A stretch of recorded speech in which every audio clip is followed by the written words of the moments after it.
Good afternoon. We're going to get started. That's okay. And there is a handout going around. It's a list of the 12 recommendations from the Joint Task Force. There's two versions. There's a small print version that's just 2 sides of a page, and then there's a large print version that's 2 pages stapled. So look for that going around. So welcome to our roundtable discussion on the risks and benefits of generative AI for teachers and students in the humanities, recommendations of the MLA-CCCC Joint Task Force on Writing in AI. My name's Karen Valerius. I'm the chair of the English department, and I'll be moderating the panel today. Before we get started, I'd like to thank Kathleen Collins, Carol Mallison, Janine Rinaldi, and Amy Trotta from the Cultural Center for their work organizing this symposium. Yeah. They must be exhausted. So the panels at this symposium the past few days have given us plenty of food for thought. Listening to the panels and learning about the various ways generative AI is likely to change how we work, teach, learn, and communicate has underscored for me how important it is for humanists to contribute to these discussions. I use the word humanist here advisedly, and I mean to include scholars and practitioners of the fine and performing arts and social sciences, as well as the humanities. One response to the challenges that this technology poses might well be a new emphasis on the vital importance of the humanities to an educated citizenry, but I worry that in practice, just the opposite will happen. Last winter, I found myself adrift as I was creating assignments for my spring courses. Every modification I considered to address academic integrity in light of probable student use of generative AI seemed to be in tension with my pedagogical commitments and aspirations. I'm grateful, therefore, to conversations with my colleagues as we began to consider how to adjust to the new reality created by generative AI. I was also somewhat relieved to learn this summer that the Modern Language Association and the Conference on College Composition and Communication, the major professional organizations for scholars and teachers of modern languages, literatures, writing, and communication, have formed a joint task force to address the concerns generative AI or large language models have raised for educators in our fields.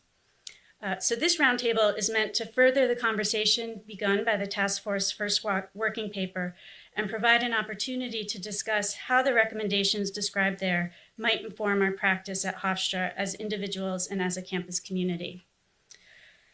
So let me begin by introducing our speakers. I'm so delighted that Elizabeth Losh accepted our invitation. She is the Dwayne A. and Virginia S. Dittman Professor of English and American Studies at William & Mary, where, among other things, she founded the Equality Lab. Professor Losh is the author of many books, including Virtual Politic, an Electronic History of Government Media Making in a Time of War, Scandal, Disaster, Miscommunication, and Mistakes, The War on Learning, Gaining Ground in the Digital University, Hashtag, and most recently, Selfie Democracy, the New Digital Politics of Disruption in 2022. Elizabeth Losh is currently co-chair of the MLA-CCCC Task Force on AI and Writing, formed in December of 2022 to develop this is a quote, to develop resources, guidelines, and professional standards around the use of AI in writing. So Professor Losh will talk for a bit on her work with the task force, and then my Hofstra colleagues, Adam Sills and Ethna, are going to comment, and then our hope is that we'll have a lively discussion among the panelists and with all of you. So Adam Sills is professor and associate chair of English at Hofstra. He is author of Against the Map, The Politics of Geography in 18th Century Britain. His current research involves creating an interactive digital map of Defoe's A Journal of the Plague Year, and he's currently researching and writing a book of music criticism, The Recline of Western Civilization, Yacht Rock and American Popular Music, 1974 to 1986. Ethna is associate professor and chair of the Department of Writing Studies and Rhetoric. She is the former director of the Hofstra Digital Research Center. Dr. Lay studies the changing nature of literacy in these digital times. Her current book project, The Sequels of Literacy, Other Ways of Making Arguments, is an investigation of the way contemporary student writers make meaning in print and digital ways. She is also co-editor of a collection of essays on stewardship and writing studies titled Who Speaks for Writing? Stewardship in Writing Studies in the 21st Century. Her most recent publication, Undergraduate Self-Study, Discourse Analysis of Image Sets on Student Blogs, appeared in Studia Philologia last December, So please join me in welcoming our panelists.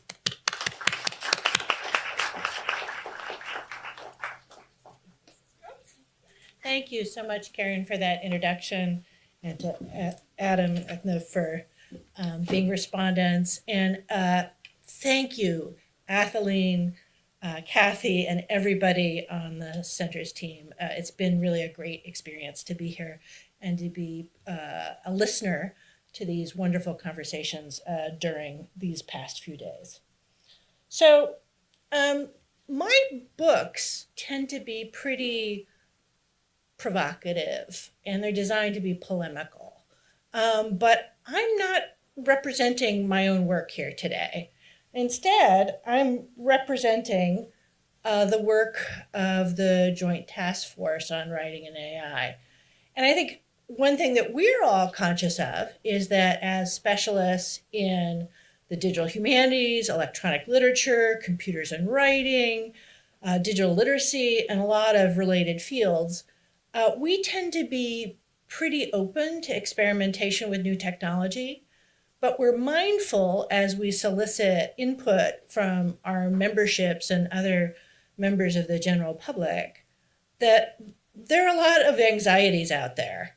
And so we definitely didn't want to oversell potential benefits of generative AI tools and be mindful of the fact that there's a widespread feeling of potential risk among humanities scholars. So we're really trying to not just represent our own interests and scholarly passions, but really sort of think about who we're trying to represent in a sort of ongoing deliberative process.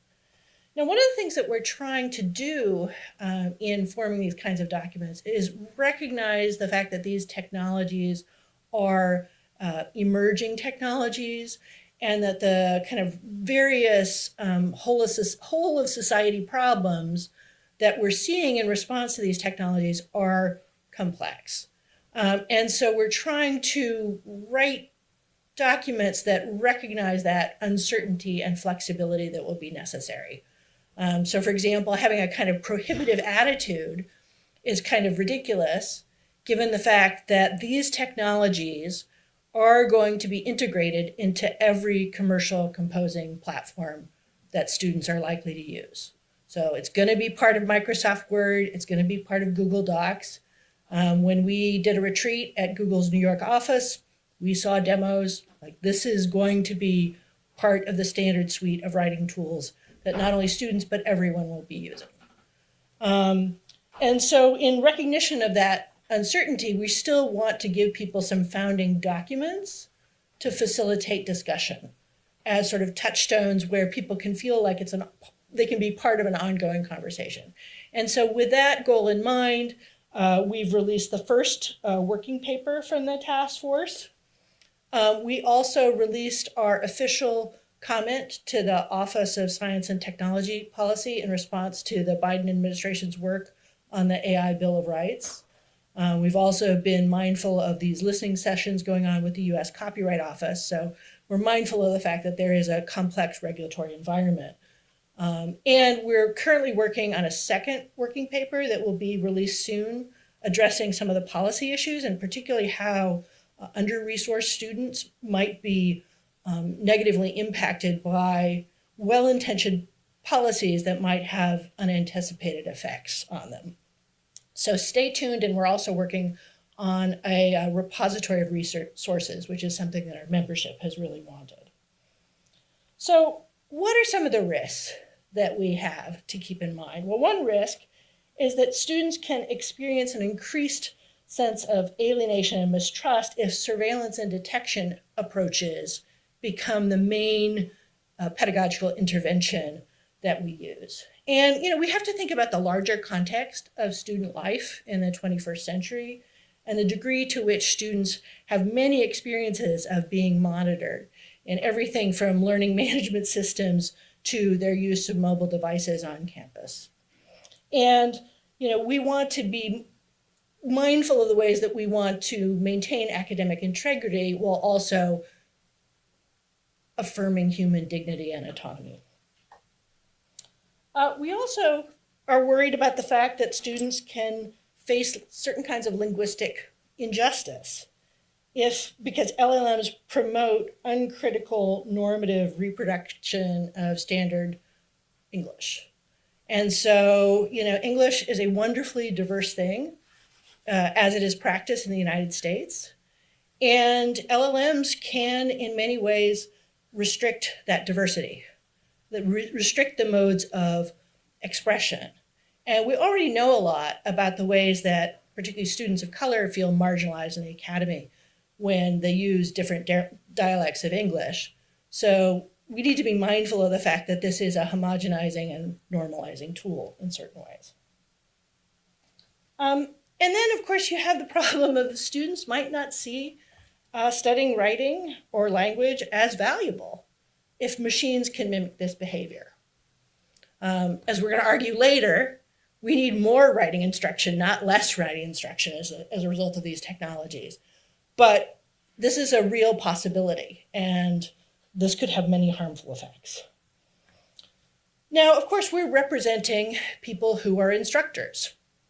And so we are very aware of the fact that these technologies are going to require significant pedagogical overhauls, right? You cannot assign the same kinds of assignments. You can't have the same kinds of assessments that you might have had in the past. And the problem is this is impacting the people who are in the most precarious and contingent positions in the university.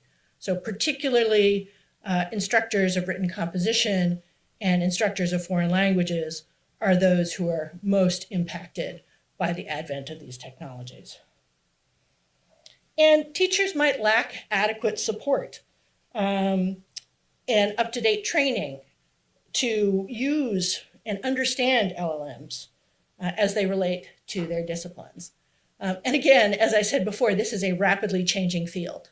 And so, somebody who thinks that they understood natural language processing and LLMs 10 years ago, right, they're in an entirely different place today, right? If they didn't update their knowledge, they wouldn't be speaking from a position of expertise. So this is an ongoing process of professional training. And of course, if you're spending time and energy devoted to developing critical AI literacy, then you're going to have to take time away from something else, right? There are only so many hours in the day.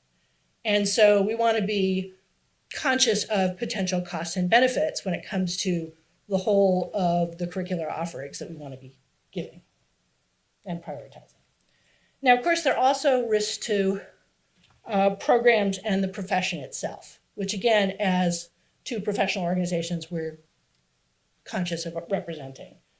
So contingent faculty might be excluded from top-down decision-making, yet simultaneously be expected to carry out labor-intensive policies and teach critical AI literacy. And of course, this is a recipe for conflict, right? This is a way for those power imbalances to be felt much more acutely in ways that make the university less a place of knowledge making and more a place of conflict making.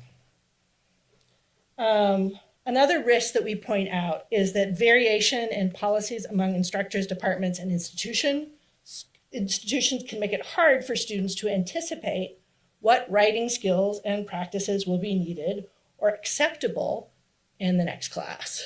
And I notice that here at Hofstra, you've chosen to have the sort of 3 different options approach, which is also the approach that has been taken at my own institution, William & Mary, and I'm happy to discuss potential pitfalls of that multiplicity during the Q&A. And of course, we need to think about risks to the profession itself, right? What happens when not only students are using AI, but faculty are using AI?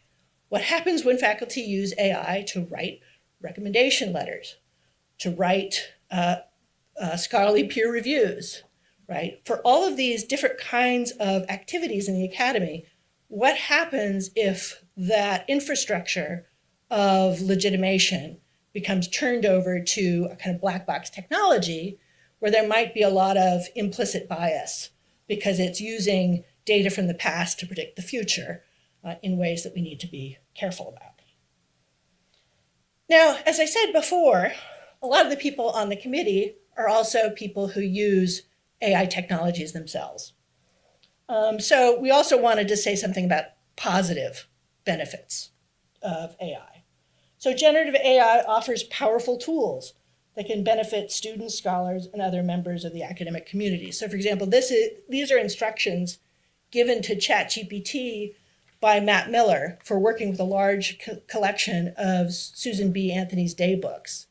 And so this is a kind of task that's really complicated. It involves cleaning up huge amounts of data in manuscript form. And yet you can use something like ChatGPT to automate this and get to new research questions much faster and more efficiently in ways that are exciting. Generative AI technologies are informed by and can draw from a massive corpus of writing to answer questions and support students, teachers, and scholars. So this is a real example from 2 days ago. A colleague of mine was talking about the concept of the sublime in an art history class, American art history. It's of course actually focused on the relationship between the petroleum industry and American art, sort of an interesting topic. And in introducing the topic of the sublime, one of the students in the class put the query into ChatGPT, just sort of sitting there, as a way to kind of prompt discussion. And so even though ChatGPT was a kind of actor in the classroom discussion, it felt like something was being kind of improvised in the moment that brought something new into the discussion, where otherwise the students might have just sort of sat there awkwardly silent as the instructor was sort of fishing for the right response. And of course, ChatGPT and other large language models can lower the technical and access barriers to translation, coding, DH methods, and writing support. And of course, when you look at other kinds of generative AI technologies, they can also be useful for things like media production or art. So for example, these are game prototypes created by students in my game studies class. And you can see that there's a lot more polish in the final games that the students are producing than normally you would get from a group of upper division undergraduates. So this sort of barrier lowering is something that is significant, particularly when it comes to certain kinds of technical skills. So what are we recommending? Well, first of all, we recommend offering many levels of support for teachers to adapt, from institutions and organizations, including programs, departments, and even school districts. The 4 Cs is part of the National Council of Teachers of English, which includes K through 12 teachers. So we're interested in that K through 12 connection as well. And so we're trying to put resources up on our webpage. We held a webinar where thousands of people registered to attend, and we got hundreds of questions, too many to ask in the time available. But we really are interested in being part of the solution when it comes to this need for resources. And this is what we're seeing our members ask for. Our second recommendation is to center the inherent value that writing has as a mode of learning. And this is one of the things that I think you'll see come up over and over again in the working paper as we talk about the ways that writing is important. It's important for civic participation, it's important for public identity work, but it's really also important just for cognitive development. Like there are ways that the reflective and cognitive possibilities that writing introduces really can't be replaced by any other tool. And this piece I think it's from 1977, it's by Janet Emig, Writing as a Mode of Learning. It's an oldie but a goodie. I think it's still, there's a lot of neuroscience that shows that writing is in fact a mode of learning. Create guiding documents, guiding materials, and resources for policy and best practices around AI, emphasizing process-focused instruction.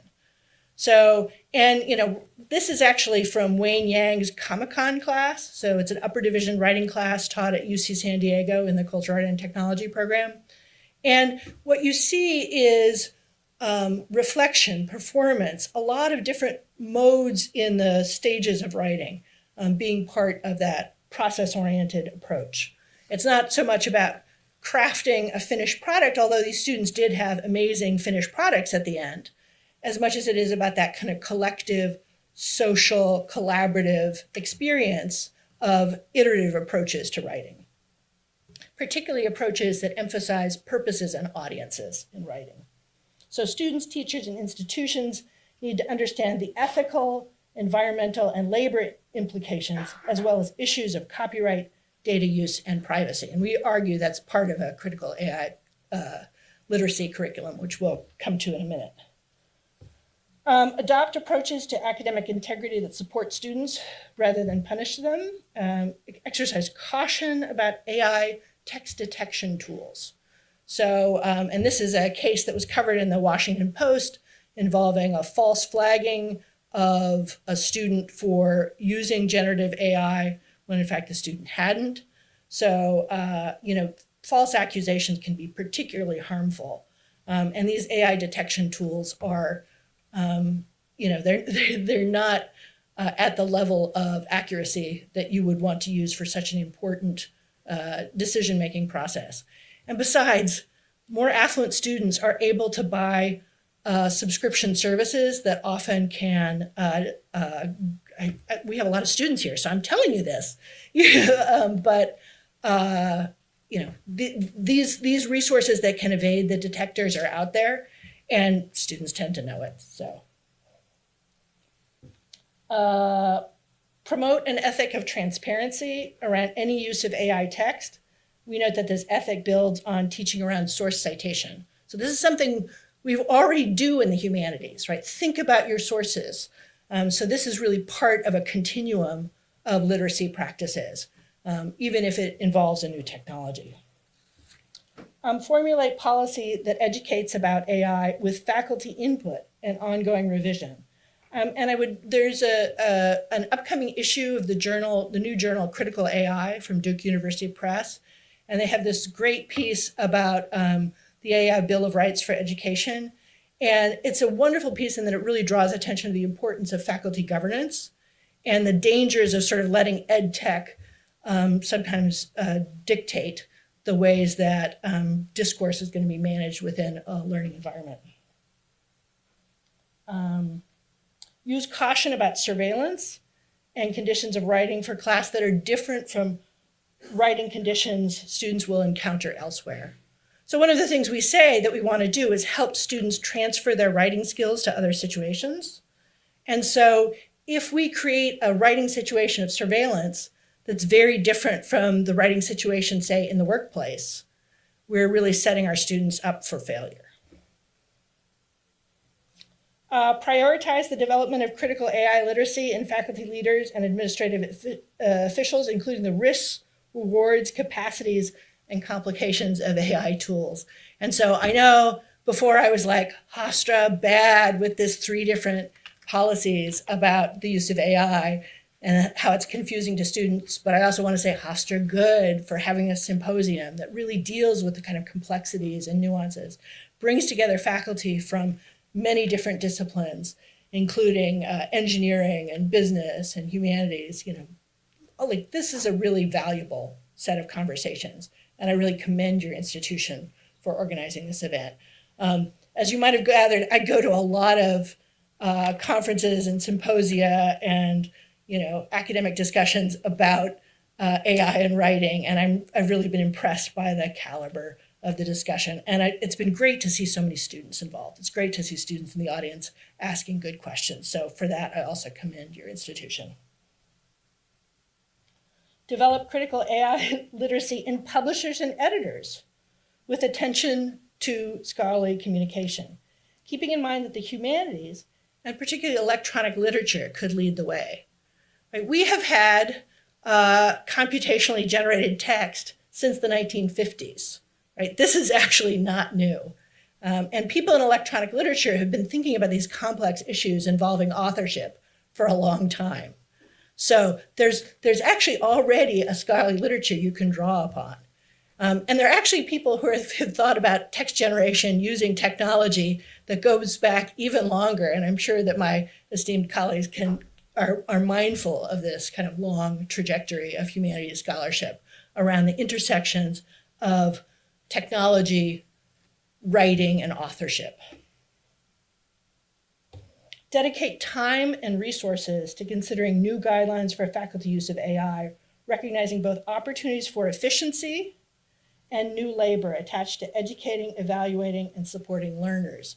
And this is a survey of our members, of attendees after one of our webinars. And you can see people really want resources. They really need those resources, and they need guidance. So let's be part of that conversation that facilitates that. And this is a time to actually invest more institutionally in writing instruction in order to include the nature of language models and strategies for prompting these platforms. We note that so-called prompt engineering draws on existing forms of rhetorical expertise. So a lot of the things that goes into good prompt engineering is actually the same things that go into good writing instruction. And finally, communicate with students, colleagues, and the public about the continuing value of writing to develop thinking. And I would point out the existence of this wonderful new book from Stanford University Press by the linguist Naomi Barron. And I think that this is an example of humanities scholars writing to a more general public about these issues. But I would encourage all of you to have your voices be heard in these complex discussions and debates. So in closing, I would encourage you to visit our site at ainwriting.hcommons.org. Stay in touch with us and watch for more from our website. And with that, I turn it over to my esteemed colleagues. Thank you.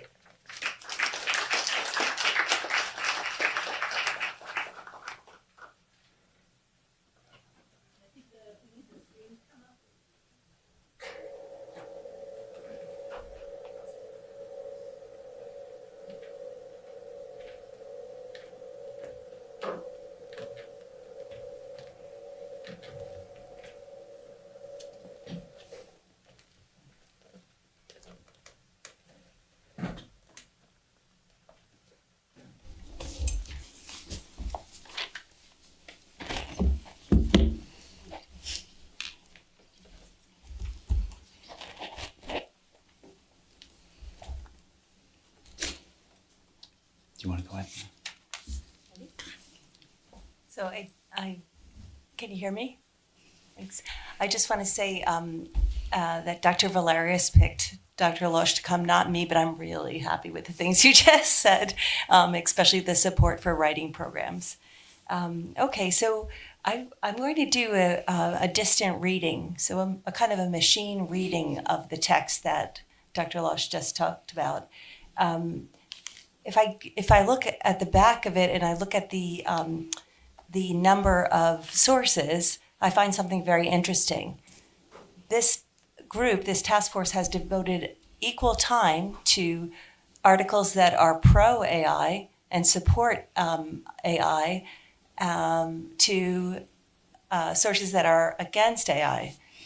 The last third, though, is very interesting. It's all resources for AI. And in fact, within those articles that are resources for AI, it's almost like a nested doll, a matryoshka doll, where there are resources upon resources. And there's this interesting proliferation of materials that we can access if we just start with the bibliography. So rhetorically, at first look, this piece of writing looks very balanced, but in fact it's not. And it's not in a very favorable way for academia, because there are materials here that we can support our new look at AI, because, as you've said, it's here. Another predictor is when you look at the number of bulleted points in the different sections. So this is risks and benefits of AI for students, teachers, and for the profession.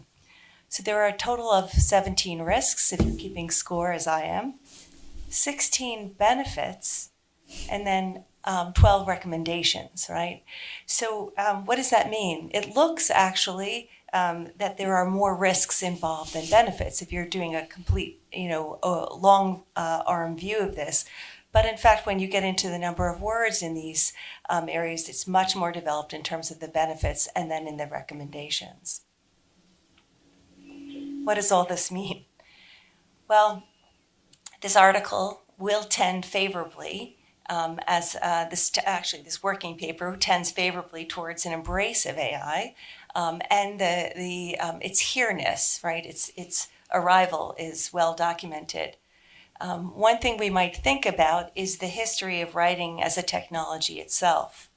Writing language is homeostatic. That means that anything that's not useful will be sloughed off and taken away.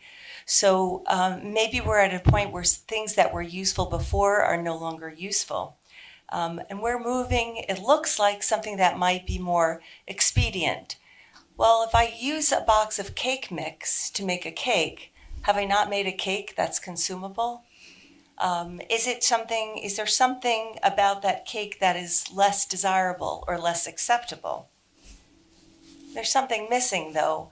If I use a box of mix to make instant mashed potatoes, it's less desirable, isn't it? So what am I talking about? We have been teaching writing, not at Hofstra, but before Hofstra, as a kind of formulaic patterning, right? Use this pattern and you will succeed. Maybe the 5-paragraph essay comes to mind. And so what AI does is it makes you that kind of a template, that kind of an ice cube, I'm sorry, I'm mixing all these metaphors, kind of an ice cube tray of knowing, right? If you fill this with water, you will have an ice cube, right? You will have regular ice cubes that will serve a purpose, but you won't have made an impact necessarily. So prepared instant food, where do we go with this, and why is it my role here to talk about the benefits? Contemporary students are educated as they are led out, right? That's literally what the word means etymologically. And they are indoctrinated by learning to write by formulas. John Warner, in his book, Why They Can't Write, talks about this. He says, what you're making, what we've taught is actually something that's not sufficient. And so AI now is doing it for us, right?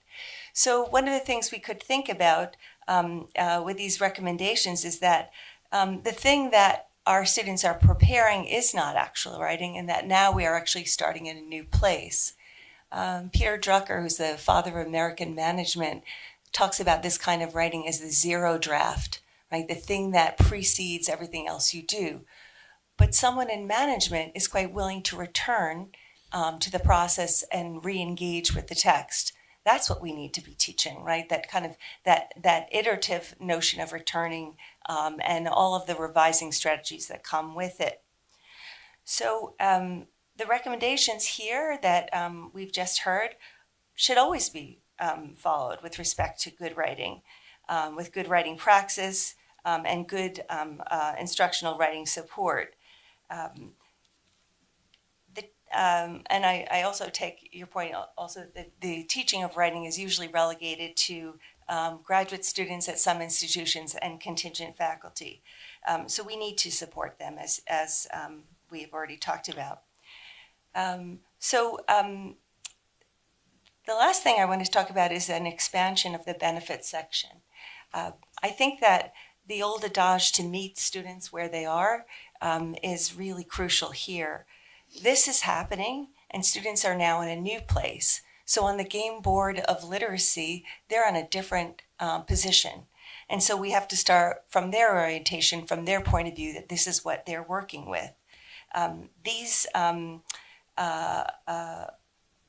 because they're in this new place, because their orientation is different, then we have to be different too. A game in which we anticipate the next move. I think what we have to teach now is something more about reading, something more about discernment, and making better judgments about the writing in front of us. Many of the students in here, I'm sure, have read Annie Lamott's shitty first drafts. What ChatGPT makes is a shitty first draft, but it's actually very pretty. So thanks, Daisy, for that. So there's the problem, right? It might look good, it might look whole, but it needs to be examined and investigated in a particular way. So one of the things that I would like to finish with is a series of questions. One, when you look at AI output, how do you know that it is good? How do you know what self-expression looks like these days if you are generating it differently? What counts as writing? So since our students are not and will not be in the same place as they were last fall, then we need to start thinking about that. We need to demonstrate to students that AI's output is an acceptable place to begin, and then we need to teach them that writing is an iterative process no matter where we begin. Thanks. Okay. Well, prior to this panel, Professor Lay and myself discussed how we would approach it, and we decided that she would be the good cop and that I would be the bad cop. So let me be a little bit of a bad cop, if I may. I wanted to address one specific part of the MLA paper. I'm going to read that small section to you. Again, a version of it you heard earlier from Professor Losh, and I wanted to just re-articulate it. This is under a section called Benefits to Language, Literature, and Writing Instruction and Scholarship. The statement is, while acknowledging the inherent pitfalls of generative AI, the technology affords enormous potential benefits. It has the promise to democratize writing, allowing almost anyone, regardless of educational background, socioeconomic advantages, and specialized skills, to participate in a wide range of discourse communities. These technologies, for example, provide potential benefits to student writers who are disabled, who speak languages other than English, who are first-generation college students unfamiliar with the conventions of academic writing, or who struggle with anxiety about beginning a writing project. They also augment the drafting and revising processes for writers for a variety of purposes.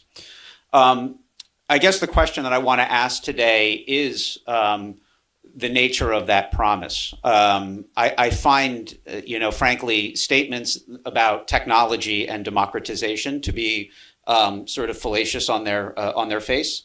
No piece of technology ever democratized anything. People democratize things, not technologies, right? I teach regularly in our publishing studies program in the department the history of the book, and as part of that, I teach the history of literacy. And this idea of the democratization of writing, again, is a very long history.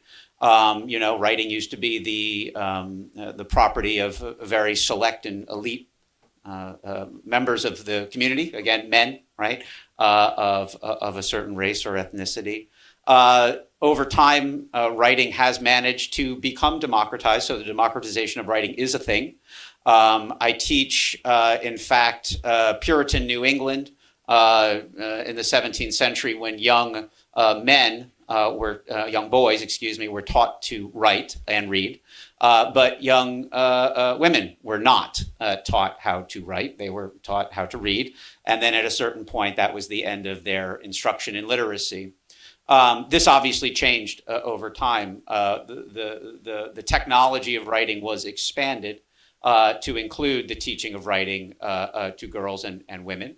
And I would say, obviously, the idea of democratization has continued apace since then and has continued to open up. But these efforts to democratize writing have occurred largely not because of changes in technology or because the invention of some new device, but rather have to do with significant shifts in the culture within society that have made such changes possible. What I fear, and again, what I hear, and I don't mean to put you on the spot, Professor Losh, but I'm hearing a lot of skepticism about the idea of democratization around AI. That in fact, what we may, and again, my fear and my skepticism is that the hierarchies of power that are currently in place will be reinforced by AI. That AI will do very little to change those things. And again, not that means that we should succumb to that or capitulate. But in terms of the promise of AI to begin to, again, undermine those structures of power, to open up access, to democratize writing, again, I find to be a fairly dubious claim. The other, and my sort of last point today would be that I also just wanted to challenge the idea that writing has an inherent value. I don't believe it has an inherent value. I believe it has a historically contingent value.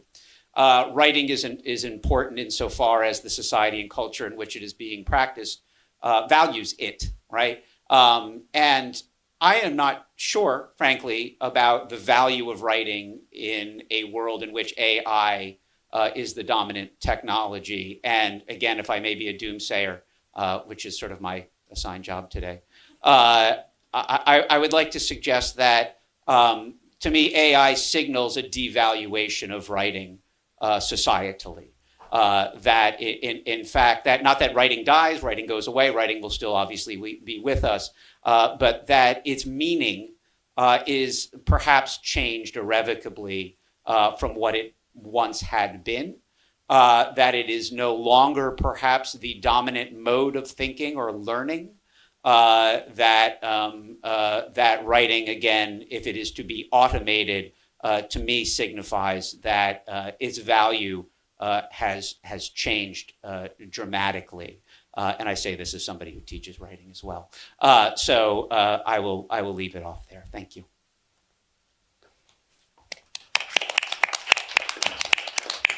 Can I maybe start with responding? Sure.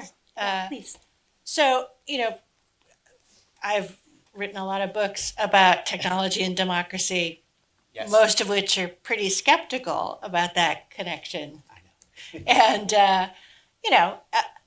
we use the word potential there very mindfully because it is a complicated landscape. And if you look at, not just me, but the other people on the task force, Matt Kirschenbaum wrote the piece for The Atlantic about the text apocalypse, where, he points out that the problem with generative AI is that it's actually going to start ingesting itself. And so, in the past, we had what was often called the read-write web, where we're creating text for the internet. And now what we might have is the write-write web, where the internet is creating text for itself. And so it completely sort of destabilizes the authority in the human being that might otherwise be present in the writing situation. And of course, we also have a number of important scholars of race and technology on the committee, including Antonio Bird, David Green, and also Leo Flores. So, I think that the ways that technologies have exacerbated existing inequalities in society are something that people are well aware of. And in fact, before the task force was formed, I organized the MLA executive session on writing in AI, and we invited Timnit Gebru, who was fired by Google. She was part of the Google ethics group, and she was fired just a few months before the panel was convened.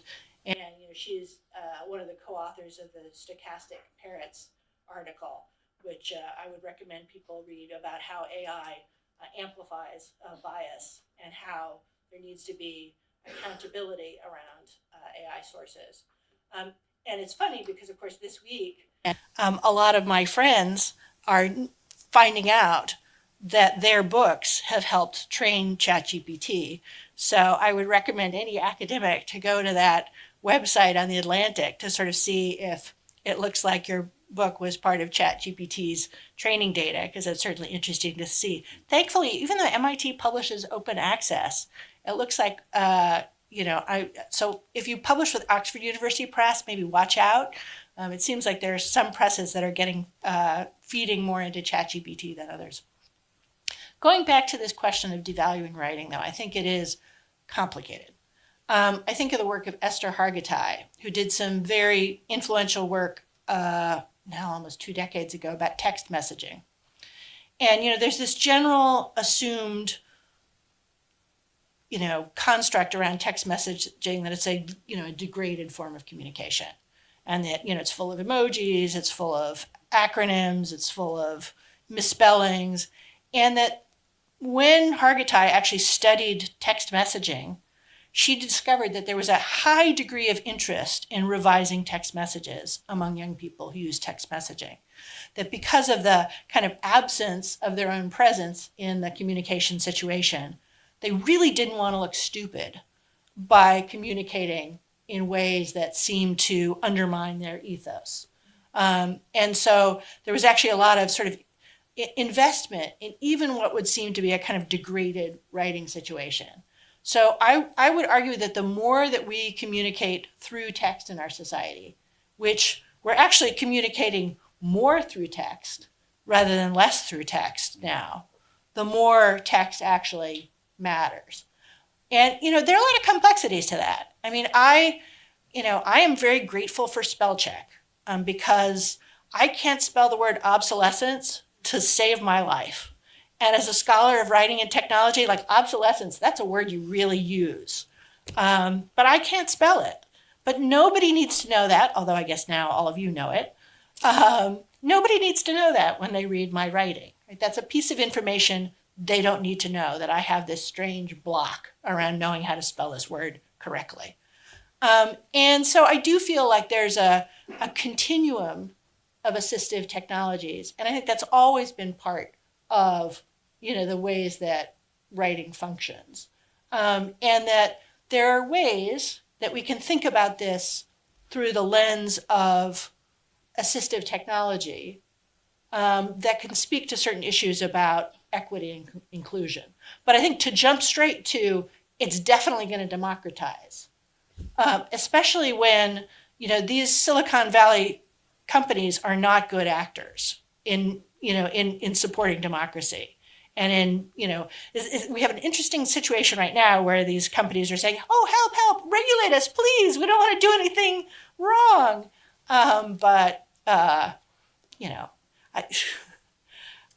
Yeah. I mean, the fact that they're firing people in their ethical oversight groups for publishing work is concerning. I would love to know if there's any studies done on autocorrect, right? Right. I mean, I don't know how you all feel about texting and autocorrect. I hate it. Right. Again, most people, I usually get sort of negative responses. Everybody has to then repost to say, sorry, autocorrect. Mm-hmm. Right. So there's another good example of automation sort of degrading the process. But yeah.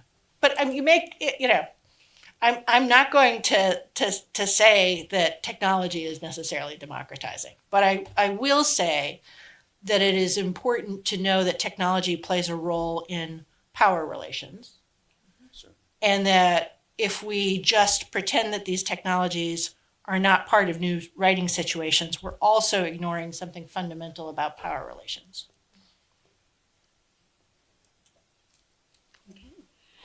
So I have a question to get us all started.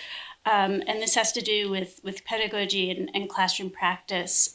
So I suspect that many of us in this room and on this panel can agree on recommendation number 3, which says that policies and discussion of best practices should emphasize learning as a process rather than as a product. And so I'd like to ask our panelists, and then I'd invite anybody in the audience who also wants to comment.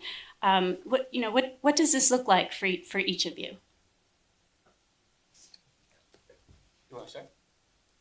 Ethna, go ahead. Okay. So what does learning as a process look like in terms of the writing process? Is that what you're?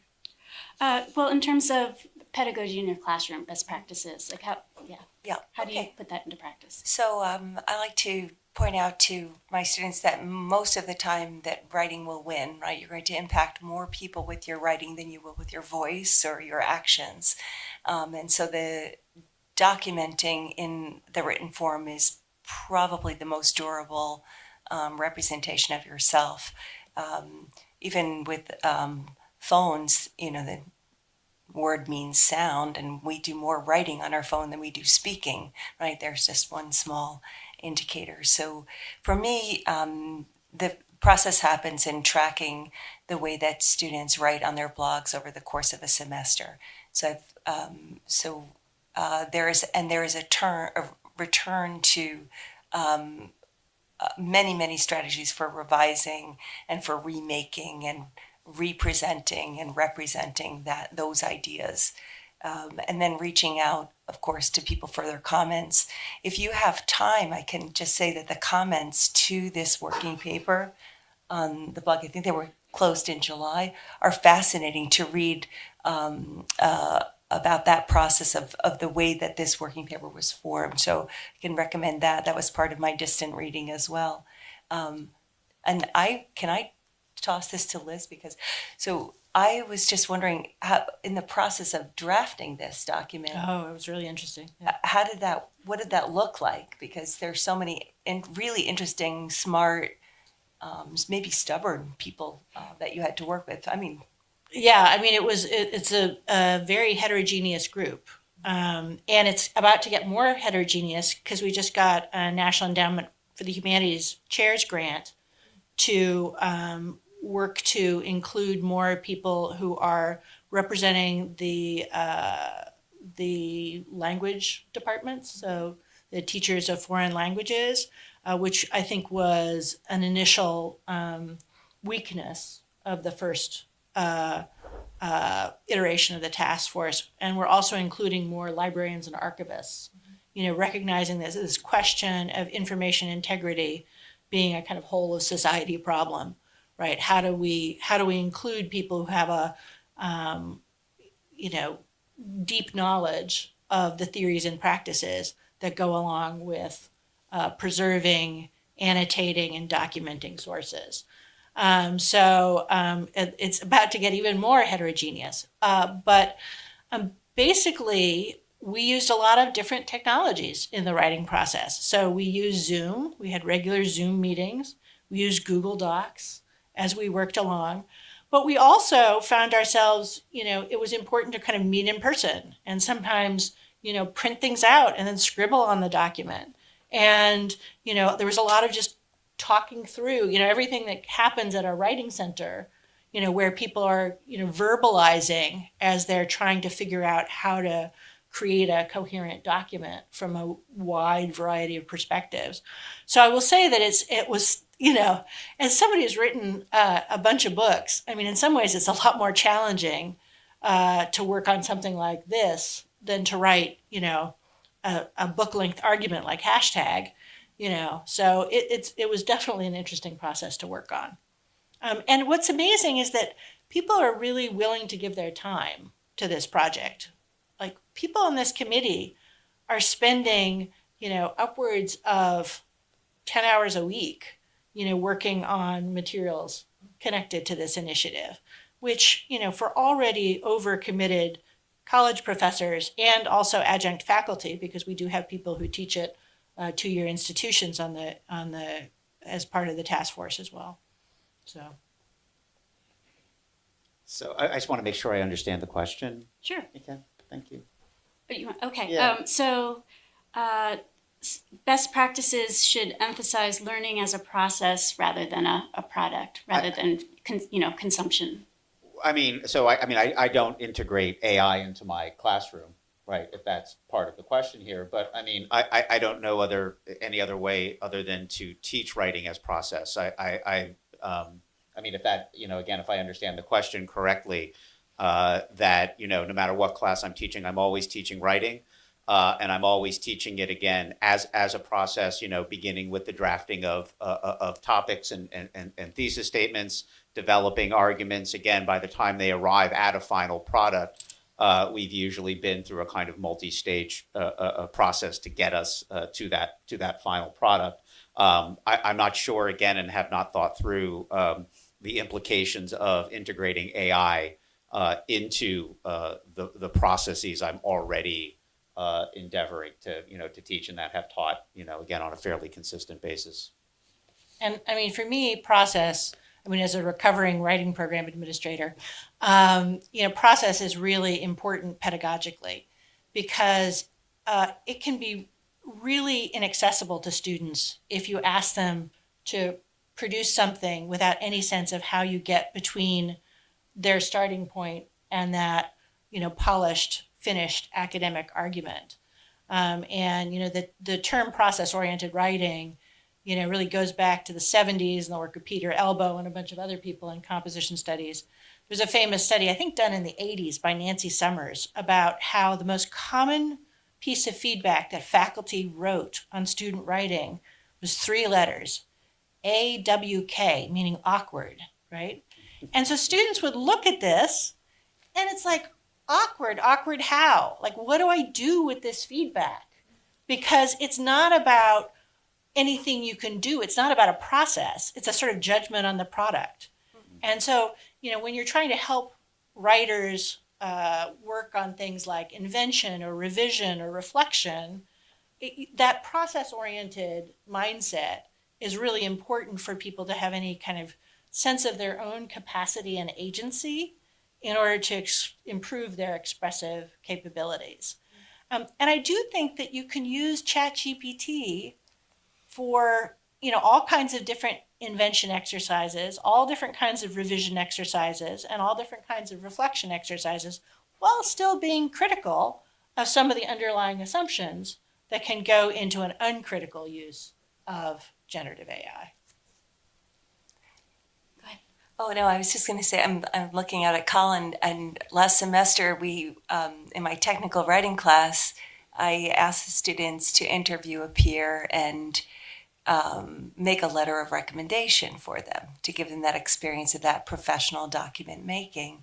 And then after it was over, I said, put the same criteria into ChatGPT and generate a letter of recommendation. And then they had theirs and the machines, and then somehow or other they married those two because it mattered to them, right? The right, Colin, didn't that happen? And the notion that, and that's, I guess, the point I was trying to make about reading and discernment.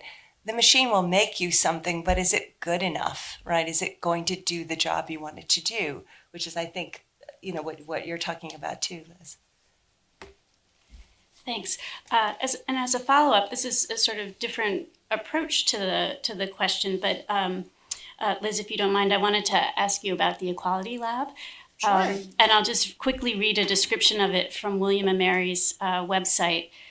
The Equality Lab seeks to build an active and engaged cohort among undergraduate and graduate students associated with humanities disciplines. Although participants will not be exclusively from the humanities, it gathers student researchers interested in understanding the historical, philosophical, legal, religious, aesthetic, rhetorical, or technological features of long-standing inequities, patterns of privilege, or domination of oppressed peoples.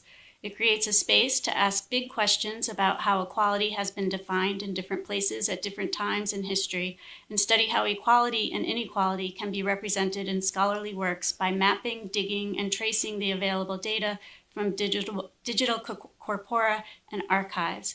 So the question is William & Mary's Equality Lab the kind of space that might be important to developing critical literacies around generative AI? And have you all developed any specific plans there that you'd be willing to share with us for inspiration? It's still a work in progress, but I'd say that we've done some pretty exciting things. And it's great that a lot of our Equality Lab grad fellows have actually co-authored and authored a bunch of different examples of peer-reviewed text that's tied to their experiences with the lab. So in some ways, I think that the fact that it's a kind of multi-perspective enterprise, it's not really just about my scholarship, it's also about the ways that people think about using digital tools for thinking about a variety of texts, including social media and video games, in the case of undergraduate researchers, and kind of how do we think about digital methods in light of the fact that there are a lot of complicated questions about inequality and technology that kind of come together. So for example, Con Vo wrote a great dissertation. She was one of our graduate assistants. She organized a multi-day symposium on gender and technology with Wendy Chun as the keynoter and the game designer Maddie Bryce as a sort of visiting artist. And she has really written about the sort of long history of automation, looking particularly at ideas about automation on the plantation, automation for domestic work, and also automation for migrant agricultural laborers. And she's interested in the ways that, kind of this assumption about automation and de-skilling, that it needs to be examined much more carefully. And I think that's really important in light of something like ChatGPT, right? Where we assume that which is automated is that which does not require highly skilled labor. And so you see these, she's drawing attention to the ways that what counts as unskilled labor changes over time and is often more informed by societal bias than it is by actual technologies or actual labor conditions. So I'd say that's an example of some of the kind of research that we've done at the Equality Lab. And right now we're planning a digital citizenship event in spring that I'm really excited about. Again, this is going back to your question about democracy and technology together. And we have 2 graduate student organizers working on that event. We've got Kelsey Smoot, who actually has had their work published in The Guardian. They're a Black trans mask activist who's done a lot of work on thinking about the complexities of using social media for social justice. And then the other sort of track of the conference is being organized by Claudia Garcia Mendoza, who's looking at disability studies and migration studies together and thinking about barriers and borders. So, there are a lot of ways that I think Equality Lab researchers are interested in interrogating that assumption that technology will inevitably produce equality. And that's one of the things we try to do is facilitate conversation. So yes, we provide a lot of tools. There are computers in the Equality Lab. We license different kinds of software. We hold workshops to show people, everything from how to build an Omeka site, which is a kind of digital humanities exhibition platform, to, how to use Instagram or Twitter for academic networking. So we're really interested in a kind of broad suite of digital tools when it comes to what constitutes digital humanities work. Great, Hope that's answered the question. So let me pause here. I have a few more questions, but let me ask, is there anybody out there in the audience who has a question you'd like to ask at this point? Actually, yes. Great. This is fabulous, fascinating panel. Thank you so much.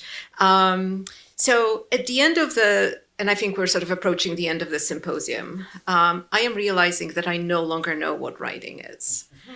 And so this is kind of playing on what Adam did in his response and kind of querying, the inherent value of writing. I want to go one step further and ask the question, what is writing? Because here's why. So in many of the panels I have heard, and coming into the symposium, I think that's what I thought, is that ChatGPT by definition does not produce writing. But of course it doesn't produce writing, because writing is so much more than that. And in some basic sense, I get it. It produces statistical predictions. It replicates the most cliched collocations because they're the most frequent. Etc. But when you start thinking about how and I don't know very much about it, but I know some about how the brain works in terms of generating language, it does actually use some of these systems of collocation to generate text. And what is writing? If writing is a technology, I mean, we have been through so many generations of kind of, fear of the new technology of writing. I remember like 19th century texts that talk about, this typewriter that's the sentient being and its automation, it's going to start typing itself soon enough.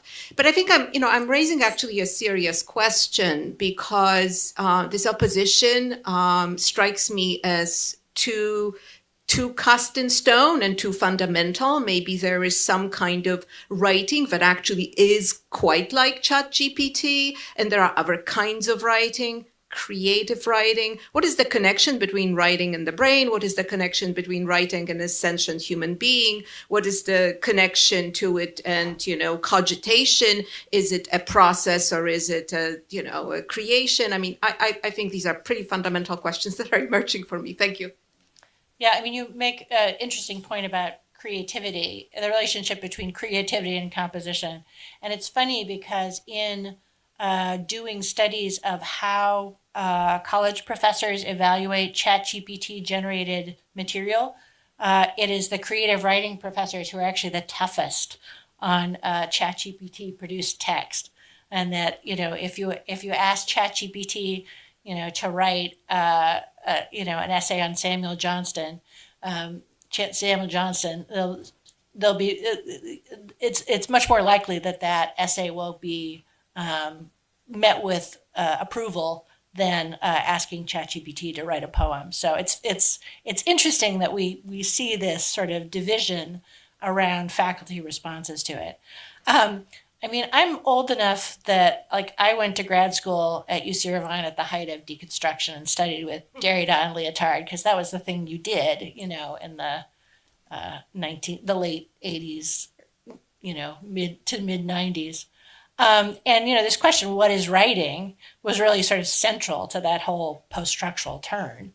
And so, I mean, I do think I've always been interested in a very capacious definition of writing. And I think most of the people in the task force share that capaciousness. So, thinking about computer code as a form of writing and the ways that, debugging and commenting and all of these activities tied to computer code also represent forms of human communication, even if, the way computer code executes is different from the ways that other kinds of writing has its impact. And, when we look at these technologies for creating visual art or moving images or music, I would say that's all part of a kind of continuum of communicative activities that have the permanence, that ability to store information that I tend to associate with writing. So I guess I'm not helping you if you want to define writing, because I'm interested in thinking about writing in a pretty capacious way. I just want to add something to that. The first thing that I thought about was Walter Benjamin's The Work of Art in the Age of Mechanical Reproduction. So this is a discussion of what happens to art if a camera can make a replica when you can reproduce it in this way. Is that art? And now we know that photography is art of a different sort. So I think of, we lose the aura of being in the presence of the work of art in that way, but now we can reduce the art and expand the art and, print it on a T-shirt or, on all those things. I think that correlates for me to your question, but I'm not going to answer what writing is either. So. I mean, I think of, and I guess I think AI is different, right? You brought up the typewriter, right? And I think of, what's the work of the typewriter is to copy usually something that's being handwritten. Usually there's somebody assigned that job. And again, you bring up the age of, mechanical reproduction. And I think about copying, right? And the panic, right? Even print technology, when print was new, there was anxiety around copies. AI is not making copies of things, right?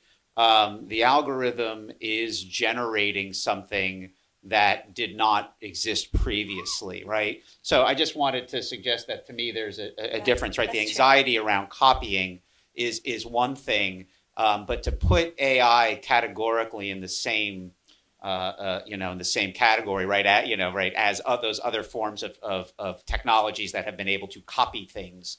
I don't think that's an accurate, And that's part of why plagiarism is not really the right way to describe what using one of these systems is, because it's exactly. as Jean Baudrillard said, it's copies without originals, right? So essentially you have a big database of stuff that works probabilistically. Interestingly, it doesn't pick the most probable sequence of words, because that apparently doesn't seem natural enough. So it statistically picks from high probability terms as it works along through its model. So, hi, I have a sort of question/reaction, and if I run out of here after, it's not because of you; it's because our shuttle is leaving. But I wanted to pick up, first of all, and thank Ethna for mentioning reading, because there's one thing LLMs cannot do, and that is read. One thing literature people can do is read. We read really well, and we'd like to teach all of you how to read really well, so you don't need to rely on tools exclusively built from our extracted labor. So the question I have is, you mentioned that Silicon Valley and the people who produced a lot of these LLMs are bad actors. And I wanted to ask, I guess, some of you to think a little more, or talk a little more about what it means to be using the tools built by bad actors. And specifically, actors that have extracted labor from writers and creatives everywhere, but also in content moderation. And I don't know how many people know, but ChatGPT and other places trained their models on content moderation, or were using content moderation so that people in Africa were paid very low wages to review sometimes horrific, traumatic content in order to clean it up. So when you get results, they don't have terrible, terrible things that are debilitating for your learning and writing. The fact that that extracted labor produced ChatGPT, and not many people talk about it, to me is a big problem. So how do we manage that a lot of ed tech is built by bad actors? And I'll just add one more thing, and that is the Hollywood writer's strike is a great model for how to act to respond to these things. You can say no. I understand we can't opt out and intellectually disengage, but we can say no to the tools if we don't think that they are ethically or responsibly used. And so that's where I'll leave you. And I'd like to hear more from you guys about that. Thank you. yeah, I love that you brought up the writer's strike, because I have a piece in I think it's the second issue of Critical AI that'll be out about AI and the politics of academic labor, where I look to the writer's strike as an interesting example of using collective bargaining as a tool to sort of have some capacity to influence policy when it comes to the use of these AI tools in different work environments. Hannah Arendt talked a lot about this right to have rights. And I think one concern I have when I read, the AI Bill of Rights, from the Biden administration, or the, Bill of Rights for AI in education is, statements of rights don't necessarily change power relationships. And that sometimes having the ability to work collectively together, to organize, to resist unethical labor conditions, that's something that is an important strategy to consider among a range of repertoires that we could choose from when it comes to adapting to generative AI. And it's not just low-wage workers in countries like Kenya who've been used to train ChatGPT. It's also prisoners in the case of the Finnish version of ChatGPT. So we can see all kinds of cases where we're seeing marginalized, precarious, and in some cases actually incarcerated laborers producing large language models. All right. So mine is a bit of a two-part question. So my first one is that, well, how do you think this is going to affect teaching when using ChatGPT, you can get a very individualized response to questions And a lot of times when I have questions of my own, I ask ChatGPT, and it gives me sometimes a response that's better than anything I think the professor who I would have asked personally would have given to me. Sorry for all the academics out there. No, we hear you. But it is a legitimate question. And then my second part No, goes we're not this. perfect. My second part goes this, and this is a complete hypothetical because I like keeping my degree in scholarships. But I've used ChatGPT before, and when I had a presentation, I gave it the prompt, and then it gave me an entire bullet point list for my PowerPoint, which was better than anything that I could have come up with. And so my second question goes, I understand that there's a need for learning and that there is a need to, learn how to do these things and why they're important. But what am I here for if if something that would have taken me like, say 5 hours is done in the blink of an eye, and it's better than anything that I could have even produced myself? Well, I mean, the first thing I would say is there needs to be more study about how students are actually using these technologies. And one of the things about writing studies is we've done these large-scale longitudinal studies that look at how college students learn to write, look at the ways that they're learning both inside the classroom and out of the classroom, the ways that they're learning both formally and informally. And we need to look at that. There's a lot of anecdotal evidence that students are using ChatGPT for a lot of things other than cheating. They're using ChatGPT to ask, get ideas for, presents for significant others, or they're using ChatGPT to design an exercise or diet regimen. Right? They're using ChatGPT for all of these communicative and self-development purposes that have nothing to do with academic objectives. So, I think we actually need to hear more from students, and we need to actually do some empirical research because I think that's going to be important. As to what you could have done better on your own, well, I'd say, first off, Karen had a great question about citation that we didn't have a chance to get to. And I do think that just sort of citing ChatGPT as like a footnote or putting it in your acknowledgments, that doesn't tell anything about how you actually use ChatGPT. So I always ask students that it's for them to include the prompt and the output, in whatever piece of writing they turn in, so that I have the whole record of material, so I can judge how much ChatGPT is being used for invention or revision. And so I wonder if you could have a conversation about that artifact that you produced in ways that would help you learn from, when you say, oh, ChatGPT did it better than me, figuring out those intermediate steps is going to be important for you to create something that's even better than what ChatGPT does. And so that's why I think facilitating conversations, in technology studies, we often have this term automagical to describe the kind of ways that technologies seem to sort of produce products without there being any intermediary labors or any algorithmic steps. And, with ChatGPT, that's actually really hard to do because, we don't actually know that much about how, the training data and the process and everything.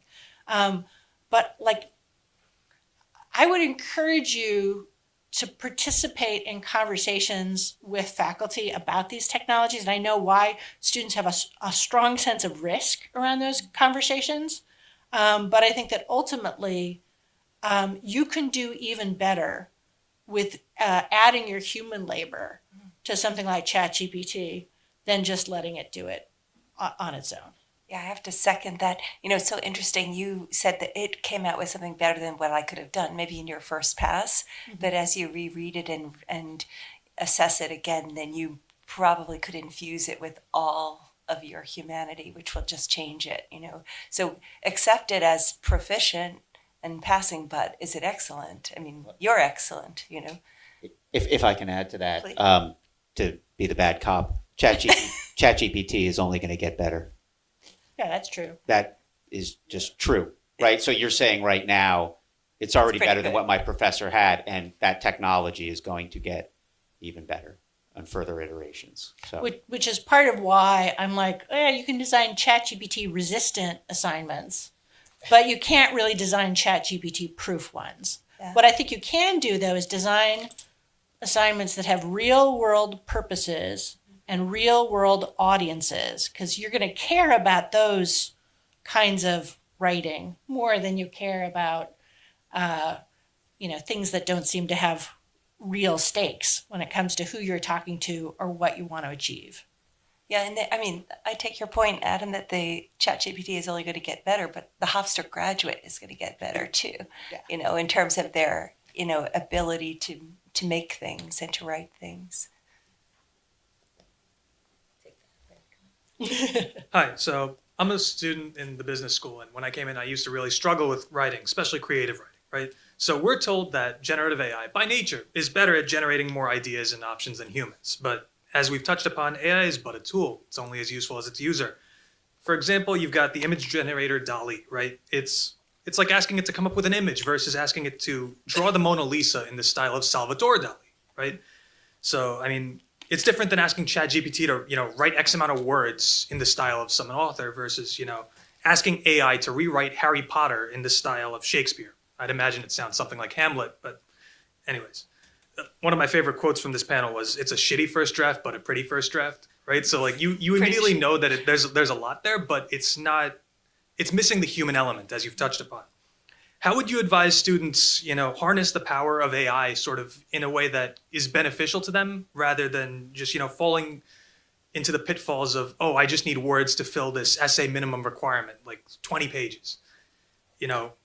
It's filler content. How would you advise students use the power sort of, because, when you wield a stick, you wield comes with a lot of responsibilities. How would you advise students take that and use it responsibly? And the filler content problem is an old problem.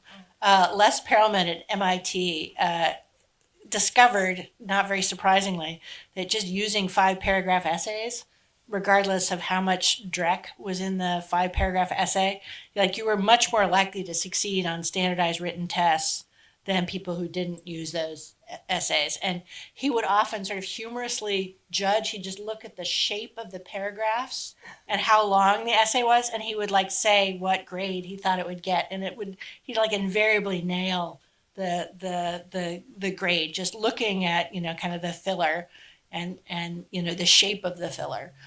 So it's not just a ChatGPT problem. It's a problem of like, how do you design assignments where it's really not just about filler. It's actually about analysis, interpretation, theorizing, trying to really understand a problem, really try to kind of work through a potential solution, to try to work collectively with others, collaborate, really interrogate your own thinking. Those are the kinds of assignments. So I have kind of I'm not responsible for like first year writing anymore. And, but I think you can design interesting assignments even with first year writing students, like writing a Wikipedia page, right? You can ask ChatGPT to do it, but actually in terms of sourcing material, which, ChatGPT is getting better at, like version 4 is definitely better than 3.5 at that. Yeah. But, there's still things that you can learn from writing a Wikipedia article that are really profound. And I have students who look back at the Wikipedia articles that they've written for my classes and they're like, hey, this thing is still up. People still consult it. I had to marshal my sources together and like people really read this thing that I wrote in my first year of college. And then, I get to teach a lot of courses in things like electronic literature or digital journalism. So people really care about their identities as creative writers, as journalists. Like they have a sense of this is writing that matters in the world, and this is writing that reflects on their own, expression of self. But there is a larger problem. I just wanted to suggest that the standardization of writing, the kind of roteness of it, is a problem that begins in elementary school and carries on through secondary, right? By the time we get them, they're too far gone. Do you understand what I'm saying, right? In other words, yes, we can design all kinds of new assignments and try to get you out of those patterns, but it is a problem, though, when writing has been trained in the sort of ways that, again, elementary and secondary institutions do, and again, keying these things towards standardized testing, this is creating a further barrier, and I would argue that AI is just, again, a manifestation of that same problem. I wonder if I could ask you to elaborate. I think the task force and your presentation have both talked about how these technologies actually increase the importance of writing instruction and writing departments. Because I have a dark mind, and I can certainly imagine a scenario in which people might think, employers keep saying that the graduates can't really write, and now they might discover they don't need to. These departments are labor intensive. Administrators not at this university, at others might think, this is a place we can cut. So could you speak to why this makes writing instruction more important? Yeah, because so there are two reasons for that. So first, as you have these more complex sets of compositional tools, you have students who are going to be, in addition to writing in, prose text, right? They're going to be creating short films, right? They're going to be creating podcasts. And, this is like more and more part of the actual workplace is different kinds of communication, science communication, right? This is the thing that you're thinking about when you think about your Hofstra graduates. They need to be able to communicate in a lot of different modalities. And AI technologies are just one potential tool. And there's this sort of feeling like these technologies can be used in all these different ways, but you still have existing histories of cinema. You still have, complex contexts in which genres operate.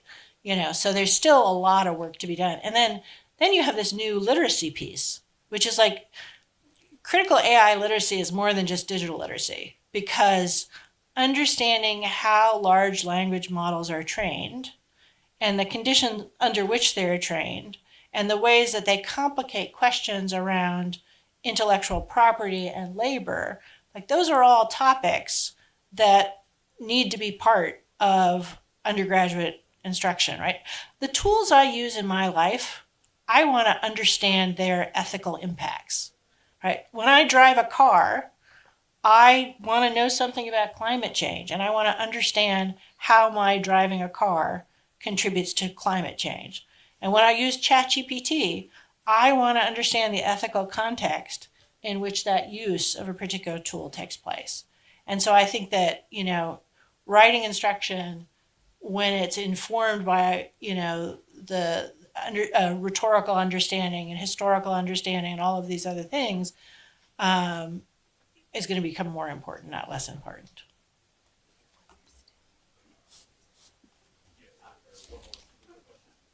Actually, we are out of time. I'm so sorry.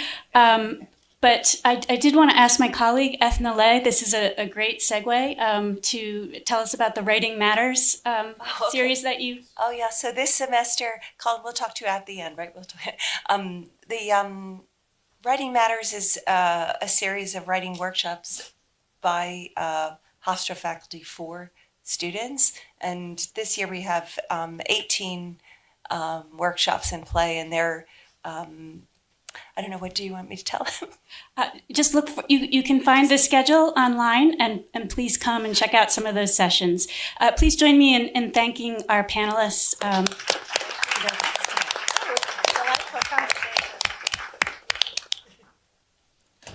Okay, great.